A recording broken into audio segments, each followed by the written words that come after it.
FM karon, ang first generation FM station 101.3 Grace FM Bacolod.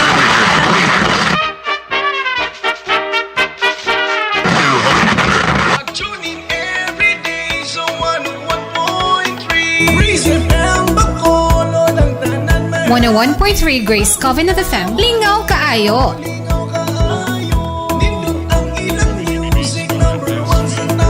The alternative learning system of DepEd Lanao del Norte is proud to present the learning sessions for the least, the lost, and the last in the province. The program is a viable alternative to the existing formal educational instruction, encompassing both the non-formal and informal sources of knowledge and skills. Dali na mo! Kay sa Als, kaugmaon mo, sigurado!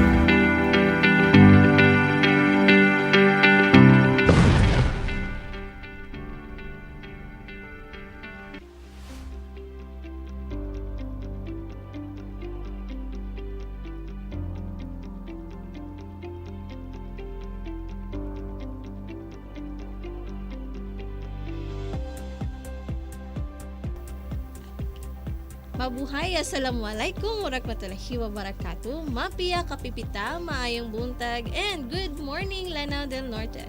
You are now listening to Grace Covenant FM with DepEd program Als Radyo sa Kaalam Radio Broadcast. Ako ang inyong sulugon sa kahanginan, Shikis A. Bagnoran. Ani enapod kami og madungog ninyo ang Als Radyo sa Kaalam Radio Broadcast matag Martes sa takna ang alas 11 sa buntag ngadto sa alas 12 sa kautuhon diin inyong madungog ang mga leksyon o discussions nga makadugang sa atong kaalam kabahin sa atong klase sa ALS kon Alternative Learning System sa ato ang junior high school level. Okay, maayong buntag Ma'am Shik ug maayong buntag usabs sa among mga kauban sa buhat atong i-acknowledge atong mga maanyag o kugihan nga mga ALS teachers sa Bacolod District.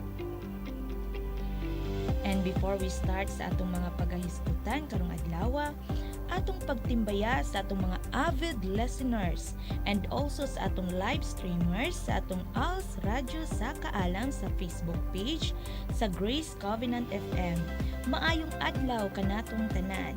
Ilabi na sa atong mga ALS learners sa matag barangay dinhi sa atong lungsod sa Bacolod. Og sa tanan nga maabot aning atong radio station, magandang buhay sa ating lahat. O good morning pag-usab ilabi na sa atong Bacolod Schools District in Charge, Ma'am Josephine B. Vizcaya, ug sa atong Division ALS Focal Person, Sir Angelito Barazona, ug sa atoang Education Program Specialist, Ma'am Christine G. Timo and Ma'am Ivy Madronero. And also our warm greetings to our Schools Division Superintendent, Sir Edelberto L. Optinaria, ug sa ato ang Assistant Schools Division Superintendent, Rosemary Macesar, to our CID Chief, Maria Eva Asadon, and to our SGOD Chief, Maria Carmela T. Ablin, and of course to our ever thoughtful Regional ALS Focal Person, no other than Dr. Ray Butch Mahinay. Good morning everyone, and of course, we are now on our second quarter. Karon magahisgot na kita sa ato ang learning strand for which is all about life and career skills. Diin maghatag og dugang kaalam ang atong mga magtutudlo kabahin sa kinabuhi og career nga atong gusto nga mga maangkon. Og karon atong giawhag, of course, atong mga learners nga iandam ang kaugalingon sa mga bag-o nato nga maputloan nga kaalam ug adto kita sa lugar nga dili kita dali matukaon. Andam na ba ang tanan? Karon atong paminawon ang leksyon kabahin sa life and career skills.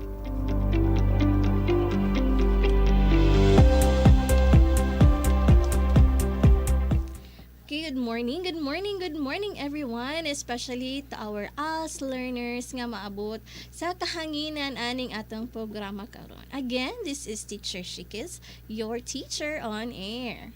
So today we are going to discuss from Learning Strand 4, which is all about life and career skills. So today we are going to discuss about personal entrepreneurial competencies and skills, which will identify how to develop or strengthen someone's own personal entrepreneurial competencies and skills. So maunang ato ang mga makutloan nga kaalam sa ato ang discussion karon. And before we start, once again, among giawhag atong mga learners nga adto kita sa lugar nga dili kita dali nga matugaw o palihog andam sa inyong mga learning activity sheet, papel o ballpen. So, now let us proceed. Pag sinabing entrepreneur, ito ay tumutukoy sa tao who organizes and operate business. Ito yung mga nagtukod og negosyo. So, entrepreneur ang tawag ana. Maski pag madako o magamay, basta magtukod ka o ma-organize ka, isa ka negosyo, entrepreneur ang tawag sa imuha. So, it is said that being an entrepreneur need PECS. So, unsa man kining PECS? This stands for Personal Entrepreneurial Competencies and Skills. So these skills are definitely the skills possessed and can be learned. Pwede din siya nga makatunan by an individual maximizing his or her potential to exhibit productive output. So now let us consider the following entrepreneurial competencies and skills found below your concept notes sa ato ang learning activity sheet. So adunay 5 nga gidiscuss din ha sa ato ang concept notes. So first is search for information. So mangita kita og mga makatabang unsaon pag palambo sa ato ang negosyo. So pinaagi ani through social media, through reading, or pwede po through observation sa mga nagnegosyo sa ato ang palibot. So kini mga impormasyon kanang makatabang sa ato ang pagtukod sa negosyo. Mag-study ta unsa mga mas maayo pa nga buhaton nato sa ato ang negosyo. Okay, search for information. Ikaduha, work responsibility. So this includes the duties, obligations, loyalty, and dedication. So, ato usab nga i-develop how are we going to improve our duties and obligations as business owners. And, of course, ang dedication nga usa sa makapalambo sa ato ang negosyo. Once dedicated kayo tano, dili lang tayo nga dali ra nga maluya. Kung gamay ra man ko gahalin. So, na di nakaganahan mo proceed sa imo ang negosyo. So, dapat dedicated ta para makita nato what is and in the end nga kanang mas mulambo pagyud ang ato ang negosyo. So, naapod kitay productive use of resources. So, unsa maning productive use of resources? So, use available local resources into a purposeful product. So, starting a business, it is nice to support local o paggamit sa mga materyales nga anaalang sa ato ang lokalidad. So, not just to promote the raw materials found in your locality, but as well as this could also help the community to gain profit. For example, sa inyong lugar is daghan ang kalubinan, di ba? So daghan tao pwede nga product mabuhat sa usa ka coconut tree. So, di ba ang coconut tree is known as tree of life kay tanang parts sa lubi is magamit gyud. Even ang palwa, even ang iyang dahon, daghan kay siya og kapuslanan ang kani nga punuan. So, one example for this is kung daghan ang kani nga punuan sa inyong lugar, pwede ka mag-create o mag-study ka how to create a virgin coconut oil.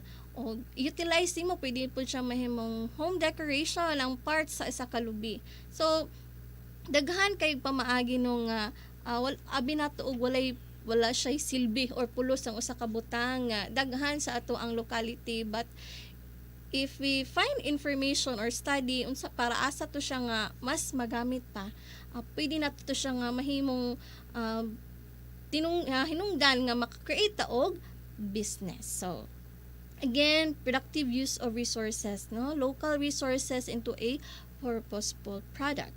So another is systematic monitoring. So sa pagnegosyo kinahanglan nga naay monitoring gyud nga mahitabo gikan sa pagplano hangtod sa pagsugod hangtod sa mag-end ang day, so dapat kinahanglan nga ma-monitor nimo ang dagan sa imong ang negosyo.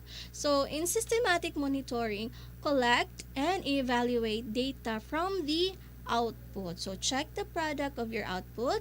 Pwede po din ang comments and suggestion for better service is also a good way to monitor the product or service nga imo ang gihatag. Kung pinaagi po sa mga suggestion or comments sa mga tao nga kasinati sa imong serbisyo nga gihatag or sa product nga imo ang gibaligya, pwede nato ni gamiton nga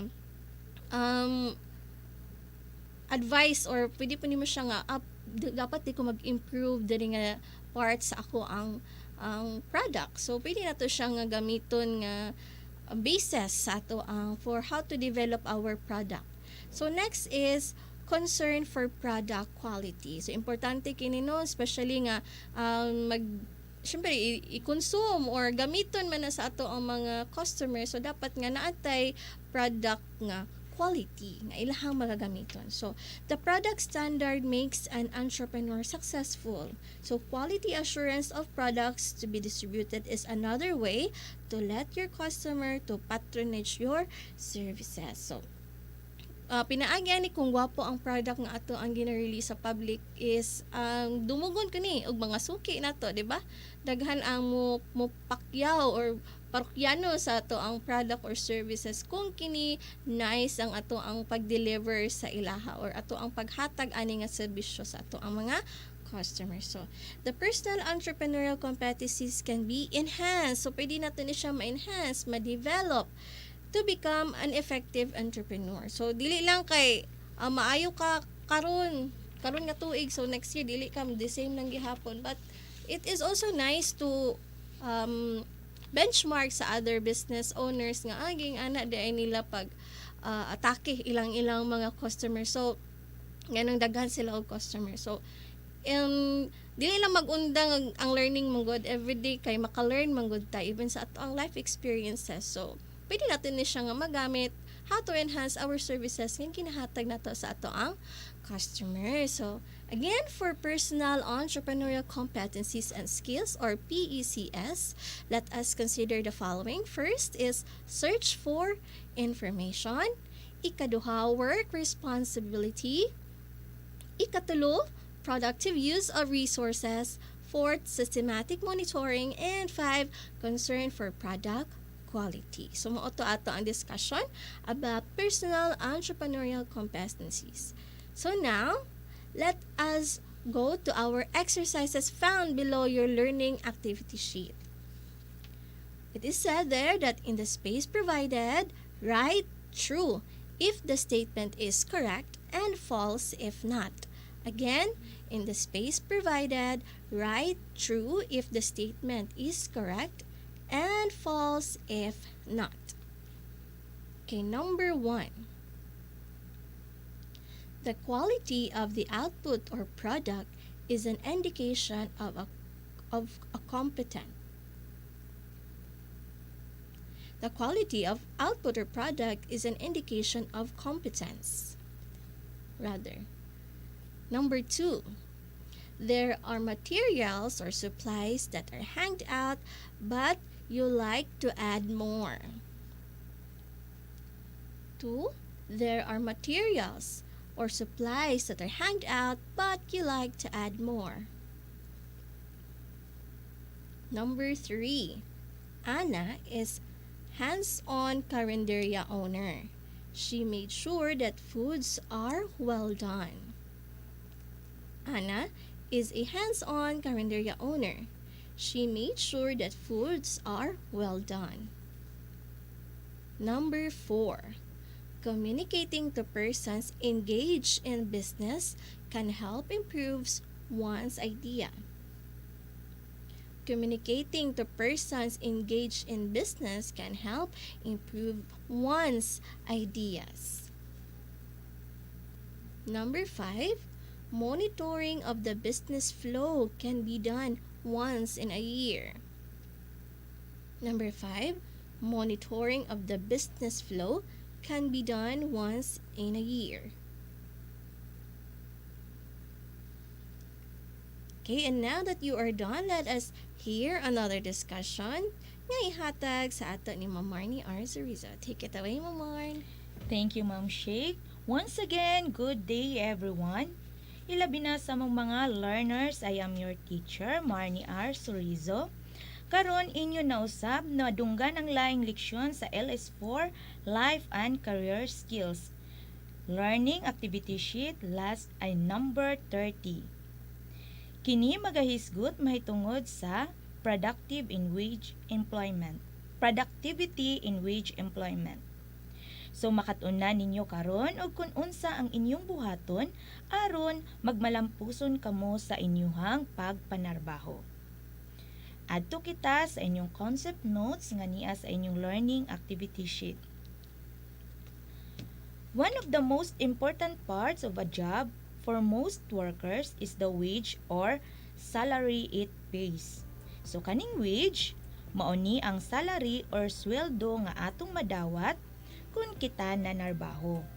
Isip usa ka trabahante, mahulog ni siyang usa sa pinakaimportanteng butang nga makuha nato sa atoang pagpanarbaho. So what is wage employment? Wage employment defined as a joint agreement between the two parties, the manager or the employer and the worker or the employee, in which the worker decides to work for the manager under some exact terms and conditions, and the manager agrees to pay him for wage or salary for his work. So kaning wage employment mao kini ang mahimong kasabutan ninyo sa imong amo. Apil na pud niini ang mga terms ug mga kondisyon samtang ikaw na nagtrabaho. If maka-decide na ang worker nga motrabaho siya or dawaton niya ang trabaho, sumuagri na dayon ang manager or ang employer nga bayaran siya or swelduhan siya sa iyahang pagtrabaho. Wages or salaries allow workers to earn living from their job. So tinuod gayon nga ang wages or sweldong madawat sa usa ka trabahante sa iyang pagpanarbaho, makatabang jud kini para sa iyahang pagpanginabuhi. So karon ato na pud i-discuss ang about sa productivity and employee productivity. Let's define first what is productivity. Productivity means to measure effectiveness of a worker finishing a task. So ang productivity buot pasabot niini ginasukod og unsa ka epektibo ang usa ka trabahante nga mahuman niya ang iyahang trabaho. So mao kana ang productivity. So now let's discuss what is employee productivity. Employee productivity is an evaluation of an employee's work effectiveness. So employee productivity kay ang pag-evaluate og kung unsa ka epektibo ang usa ka trabahante sa iyahang trabaho. So unsaon man pag-evaluate sa employer sa work effectiveness sa usa ka trabahante? So it is estimated by examining at the total employees output in each time. So kada oras ginabantayan ikaw isip usa ka trabahante o gina-evaluate pod ang imuhang output. The output of an individual will be measured in comparison to the average output of other employees doing similar work. So ginasukod ang imuhang output pinaagi sa pag-compare sa output sa imuhang employee nga parihara pod sa imuog trabaho. So ingon ana ang pag-evaluate og kung unsa ka ka-epektibo sa imuhang trabaho. Any successful and effective business understands the significance of productivity in the workplace. Being productive, it can help the companies rise and use the ability of the human resources it has. When a business is highly productive, sooner or later, it becomes successful. And because of this, incentives are bound to be offered to the employees, like salary increases, bonuses, health insurance, and others. So if productive o magmalampuson ang usa ka business adunay posibilidad nga ang employer magpataas og sweldo or maghatag og mga bonuses ug uban pa na pwedeng makatabang sa usa ka trabahante or sa usa ka employee. So mao nang need jud kita nga tinarong kita sa atong pagpanarbaho kay if ato kining buhaton makadawat jud kita og mga dugang benepisyo gikan sa atoang employer. Ug makatabang gayud sa atong ug kini makatabang pod sa atong pang-adlaw-adlaw na panginahanglanon. And if ikaw magpabilin nga usa ka productive employee diha sa imong ginatrabahuan nga company, so aduna gayon mga posibilidad nga tagaan ka og laing mga job opportunities or mga laing trabaho nga mas dako pa og salary or dako pa og sweldo. So mao kadto ang mahitungod sa productivity in wage employment. Karon adto kita sa inyo ang exercises. Ang directions, answer the following questions. Number 1, define wage employment. Again, number 1, define wage employment. Number 2, what are the two parties of wage employment? Number 2, what are the two parties of wage employment? And last, number 3, in your opinion, explain the importance of employee productivity in the business. Again, number 3, in your own opinion, explain the importance of employee productivity in the business. So mao kini ang atong mga leksyon karon sa Learning Strand for Life and Career Skills. Hinaot nga doon na napod kamoy bagong nakatunan kabahin niini.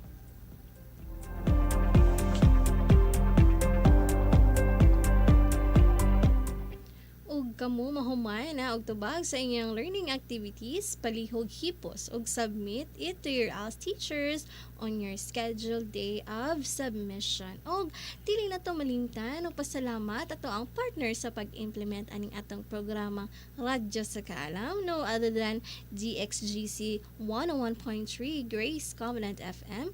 Thank you sa inyong suporta nga gihatag kaninyo para sa atong mga ALS teachers and learners. And our gratitude to our Municipal Administrator, Engineer Roselito Miquiabas, together with the Station Manager, Erlinda G. Nangkas, and sa atong ever-supportive Municipal Mayor Honorable Judith V. Miquiabas, our Vice Mayor Honorable Alphonse Jensen P. Marcera, and sa atong mga barangay captains sa nakadaiya nga barangay for supporting our ALS teachers.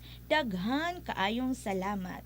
And that wraps our discussion about Learning Strand for Life and Career Skills. Ug naghinaot kami nga daghan inyong nakatunan sa atang leksyon karong adlaw. Ug atangi pag-usab ang dungang pa nga kahibalo nga ihatag sa atong mga ALS teachers sa mga musunod nga semana. So mga higala, stay tuned. Ug sa makausap pa, hinaut nga daghan ang mo-grab sa opportunity isip kini libre nga inisyatibo sa atong Department of Education to reach the least, the lost, and the last in the province of Lanao del Norte. This could also be a stepping stone to reach your dreams. Again, ALS is not a second-class education, but a second-chance education. Better days ahead. Padayon pagsidlak Bacolod.